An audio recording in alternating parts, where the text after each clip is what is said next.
Well, good morning, Teddy. It's a pleasure meeting you virtually. And first of all, thank you very much for accepting our invitation to be one of our featured speaker to the Asian American Heritage Month that the National China Garden is hosting the Fire Chat.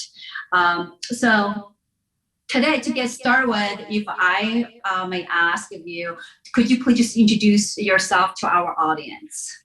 So my name is Teddy Fang, and I'm with the Asian Week Foundation. I am a writer and an author, and I have done a lot of media work and businesses and community work in the past. I want to thank the National China Garden Foundation for doing this. I think it's very appropriate in the sense that the National China Garden Foundation is about bringing cultures together, and we Asian Americans represent that just in our being, about cultures working together to create something wonderful.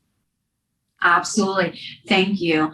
And, this is the month of May, which is graduation month, right? And we have so many Asian Americans are, unfortunately with the pandemic, but, they are still, getting their graduation diploma, ready, walking to the workforce. What are some advice you can provide to these young graduates?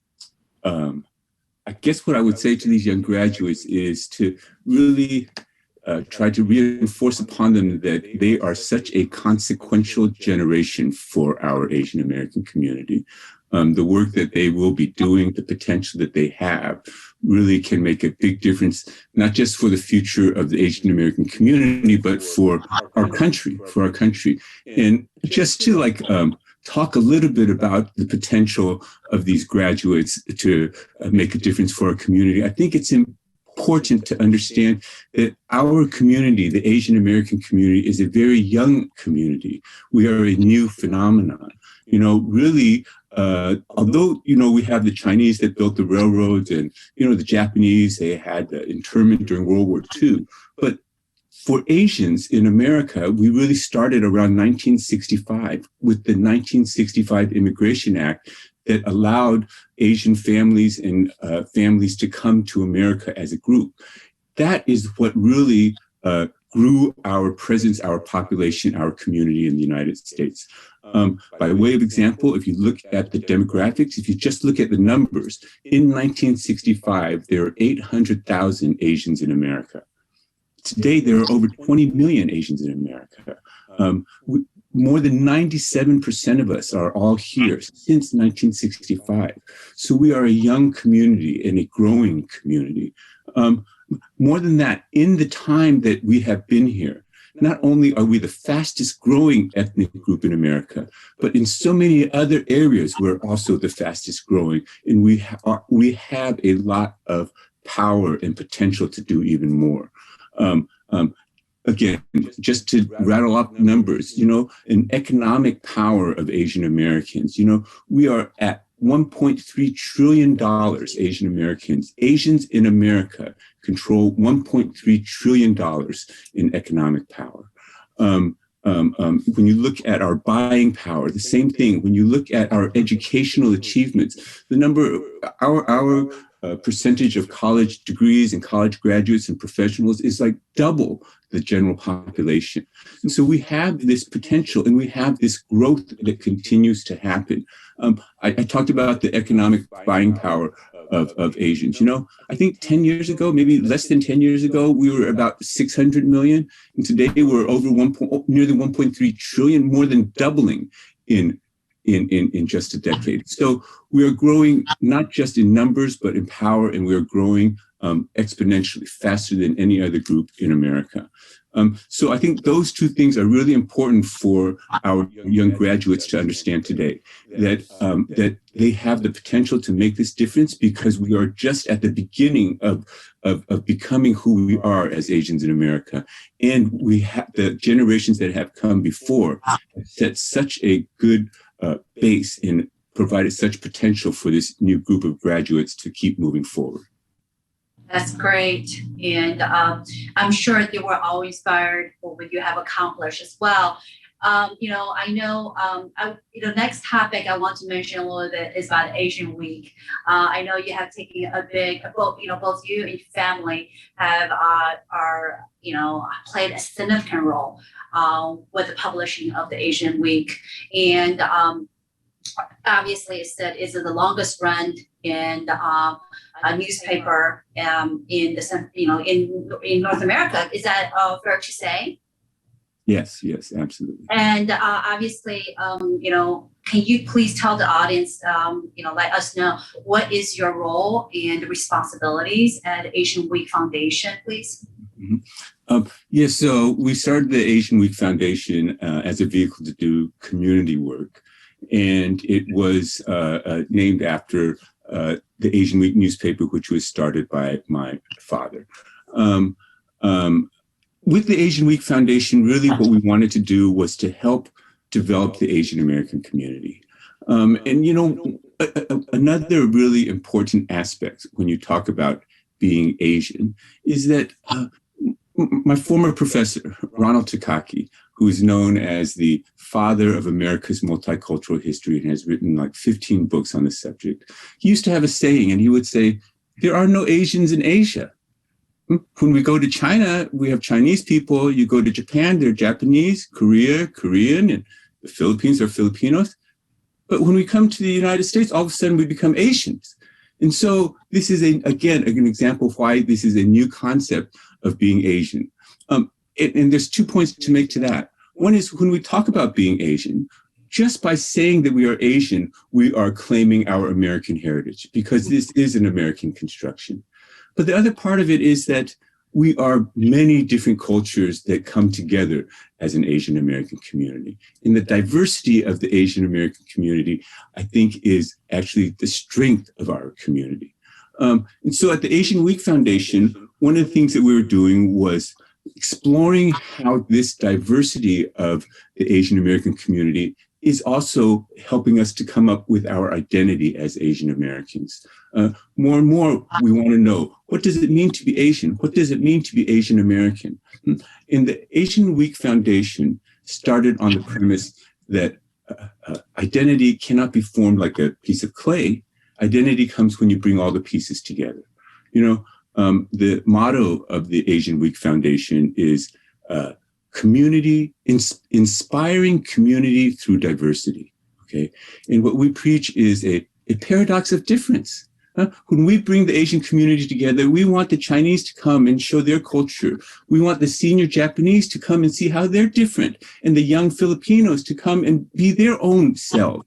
And it's through when everybody comes together with their differences, somehow we can see a commonality and we can bring the Asian American community together. So that's really what the Asian Week Foundation did. I guess in lay terms, you can say that's like community organizing. And what we did was we organized the community to help unleash the potential of the community. I guess I will give one example of the Asian Week Foundation's work, which was in regards to fighting hepatitis B disease. Hepatitis B disease is the greatest untreated disease in the world. More people have hepatitis B that need a vaccination or need treatment than any other disease. Hepatitis B is also the greatest cause of liver cancer in the world. Almost 80% of liver cancers are caused by hepatitis B. But the third element of hepatitis B that was appropriate for the Asian Week Foundation is that hepatitis B is also the greatest health disparity for Asians. The occurrence of hepatitis B among non-Asians is 1 out of 1,000. The occurrence of hepatitis B among Asians is 1 out of 10. Asians are 100 times more likely to have hepatitis B. And so this is the greatest health disparity for our community. So this is why the Asian Week Foundation took this up and said, what can the Asian community do to help solve this problem? We did start in San Francisco, which is the capital of Asian America in many ways. And actually San Francisco at that time had the highest rate of liver cancer in the whole country. And the reason why San Francisco had such high rates of liver cancer is because of the Asian population, because of hepatitis B and the liver cancer. So when we started getting involved with the hepatitis B movement in 2007, we started the Hep B Free campaign in 2007. And what we did was we brought all the Asians together and said, hey, this is a disease affecting our community. How can our community step up to the plate and solve this? And they came together. And in those days, when we started that, what we would do is we would put up a slide when we had our community meetings. And the slide would be a cover from the World Health Organization. Their magazine is called World Health. And, the only disease that has been eradicated in the world, in the history of the world, is smallpox. And when smallpox was eradicated, the World Health Organization magazine, World Health, ran a front cover. And it was a picture of the globe, and there was a banner saying, smallpox is dead, 1980. We took the same cover with the globe, with the World Health magazine, with the globe, and a banner saying, hepatitis B is dead, ?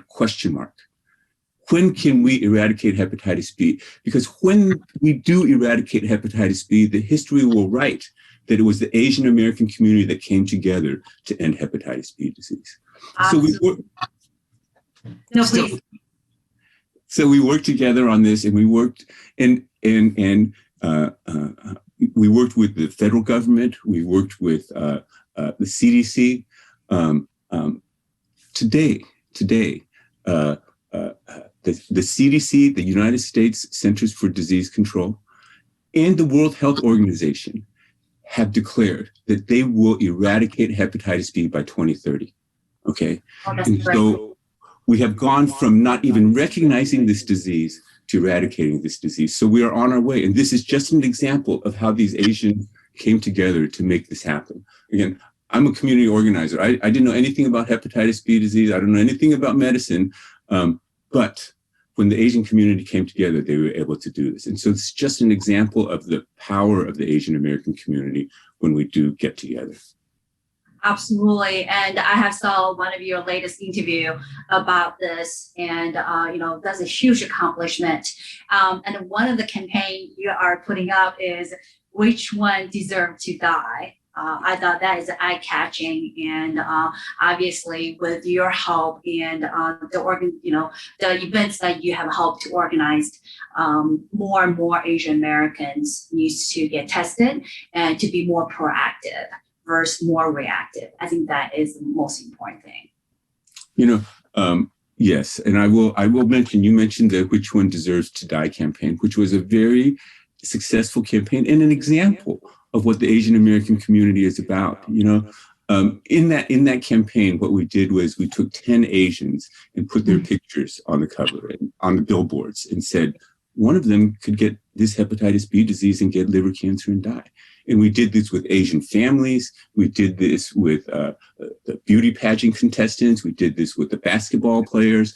But it was very controversial at the time to come out and say which one is going to die, But the point of it is that normally we think, Asians are quiet. Asians won't do anything controversial. But no, when the time comes, when we need to take action, we were out there, we're out front. And this is why that grabbed national headlines. Even the HIV community and the gay activists were thinking, wow, that is so bold.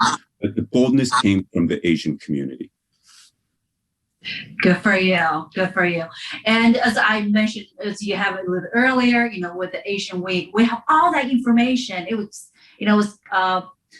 was established in the sense, in the late 1960s. With all that information, what are your plans with this whole Asian Week of, data project? I'm very interested to find out. Yes. Thank you for asking about Asian Week, because that is a historical publication. I should say that the Asian Week was started by my father, who was a newspaper man back from when he was in China, in Shanghai, China. He had the dream of doing newspapers and came to the United States to live that dream. Ultimately, he was the founder of Asian Week. And there are a couple of things about Asian Week that are historic and pioneering. One is that it is the first publication ever to use the word Asian. Okay, so he established that. In those days, they were maybe Chinese newspapers, Japanese newspapers, but this was the first one that said Asian. And the other thing that he did was he did the newspaper completely in English. Okay, at that time, to the extent that you had some bilingual Chinese English or Japanese English. But as I mentioned, for Asians, when we come to the United States, we're all Asians. How can Asians communicate? We can only use the English language to communicate with each other. And so he also had the foresight of doing the Asian Week in English.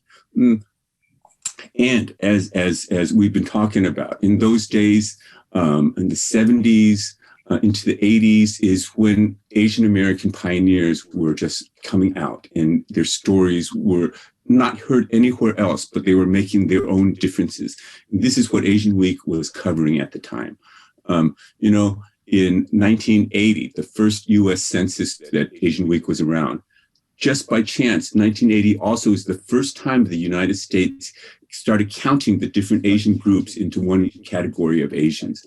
And when the US Census came out, Asian Week, my father declared the 1980s would be the decade of the Asians. It's the first time the census counted Asians, but it was also the time that Asians were declared the fastest growing ethnic group in America. So from the very beginning, since the first time the census counted our community, we were the fastest growing group. Even today, we continue to be the fastest growing ethnic group in America. And so those are the early days when Asian Week was covering the stories of Asian Americans. And yes, so we worked from 1979 to 2009. My father, John Fang, was the founding publisher with my mother, Florence Fang. My older brother, James Fang, carried on the Asian Week. And today we are planning to bring back all of those stories to share with the Asian American community, not just with the Asian American community, because this is part of American history. We want to share it with all Americans. But I must say that we are taking advantage of the new technologies, and we could not have done this without this artificial intelligence that is happening these days. So, because now not only can we reproduce the images of the pages, so you can see like the old time advertisements, the style, but then they can take those articles out into individual articles with the photos that originally ran with those articles. And so you'll be able to search them individually and see both ways of seeing the news and seeing the newspaper. And so we're very excited about doing that Asian Week database project. We have about another month before we're going to release. So in late June and early July, we'll be coming back to NGCF to let everybody know that it's coming up. Oh, I can't wait. We'll reach out back to you. We're going to do another of these. We're going to do virtually a grand opening of the Asian Week database, launch, at least for the East Coast, that's for sure. And of course, lastly, not the least, I do want to talk a little bit about the community garden that your mother have found, which is a Florence Fang Asian, community garden. It is the largest garden or farm in the city of San Francisco, and it served as a food pantry and have helped over 200 families in the surrounding area. I'm interested to learn, especially during the pandemic last year and continue on this year, I know the garden had really helped a lot of people who are in need. Can you tell us a little more about what have you guys done? Yes, the Florence Fang Community Farm was started in 2014. And actually it was started as part of the Asian Week Foundation as well. When we were trying to bring Asians together, we were looking for what could bring Asians together. One of the things we discovered was that Asians, we self-describe ourselves as environmentalists. We all remember our parents telling us to save the bottles. And so we all are in our culture, we feel like we are somewhat conservationists. But at the same time, when you look in the American mainstream, at the mainstream environmental institutions like Sierra Club or League of Conservation Voters, Asians are not represented on their board, and you cannot see that we are part of this. And so we found that this could be a great way, again, to organize the Asian American community, to bring the community together. And so we started this, the Florence Fang Asian Community Garden. When we started that, by way of example, in San Francisco, they had something like 100 or 150 community gardens at that time. None of them were focused on the Asian community. This was the first one where the Asians said, we want to come together and showcase how Asian culture does their farming. And we want to share it with everybody, but this is going to show some Asian culture to be shared with the community. Yes, It grew very rapidly. Interesting, most of the participants are elderly Chinese immigrants, but they are hardworking and they are great farmers. They are great farmers. So quickly, we became one of the largest urban farms in San Francisco, and we are now the largest farm in San Francisco, period, with number of volunteers because of the number that are coming together to grow their food. But another interesting thing about that farm is that, when we opened it, we specifically chose a neighborhood where the Chinese immigrants were just starting to move into. And this neighborhood is called the Bayview in San Francisco. A lot of Chinese immigrants were moving there. We thought we need to give them some community space. At the same time, that neighborhood has traditionally been the greatest concentration of African-American population for San Francisco. The highest concentration of Black residents in San Francisco is also in that neighborhood. I don't know if you know, but right now there's a big thing where a lot of the Black population is moving out of the cities, the exodus. So even in this neighborhood, it is still the highest concentration of African-American residents, but it's come down. Right now, the Chinese moving in is about 40%, Blacks are about 30%, Latinos are about 20%, and the rest is mixed. So it is also the most diverse neighborhood of San Francisco. It's also the most economically challenged neighborhood of San Francisco, where these immigrants are just moving in and are turning the neighborhood around. So as our garden grew, though, we reflect our neighborhood. And so from the very beginning, we have had many African-American gardeners and volunteers. As a matter of fact, our resident gardener, our founding resident gardener, is a native Bayview resident, a young Black man who is a great gardener and has helped us to grow our farm, into the largest in San Francisco. And so what happened was that with everybody getting together, we really started to develop and reflect the identity of the Bayview. And in fact, we have changed our name now from Community Garden to Community Farm. And we call ourselves the Florence Fang Community Farm because we're bringing all the residents together in this neighborhood. And I think just, again, to come back full circle for our new graduates, our new Asian American graduates, I think this is a great example of what we can do. This idea of identity assemblage, bringing the community together to create an identity. The interesting thing for our nation right now is that we are coming to a time when the entire population will be minorities. There will be no majority population. Every person in America will become a minority. And so with such a diverse population in the United States, how do we create an identity for America, a new identity for America? And Asian Americans, in the way that we are forming our identity by bringing our different diverse communities together, can be a model for how all of America can come together to bring our new identity for the 21st century. And so this is another example of how Asian Americans can make a difference, and we have that potential to make a difference. And again, coming back full circle, I challenge our young graduates to say, yes, you will be helping to lead America. You will be helping to America find our identity in the 21st century. Well said. Is to create a new identity for all of us as the new Asian Americans. And, last thing not least, since this is a National China Garden Foundation event, and you guys are running the largest Asian community, farm in the city of San Francisco, do you foresee a collaboration or closer partnership with the NCGF going forward? Yeah, I think it is fascinating to explore these kinds of partnerships. What do they say? The old saying is to think globally and act locally. And so I think we are with the community farm, we are modeling a local way of sharing cultures and working across cultures. Whereas in the NGCF, it's working on an international level of bringing cultures together. And so I think we definitely have to be working together into the future.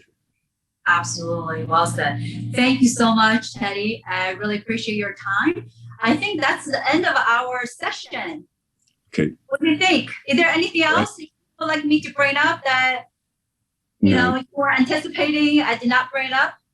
Donglei, it was wonderful talking with you. And I'm again glad that the National Chinese Garden Foundation is working on this. Thank you so much again for your time, and of course, for your family's endorsement, and just for your support by being here and speaking with us. So thank you again. All right, Donglei. Thank you so much.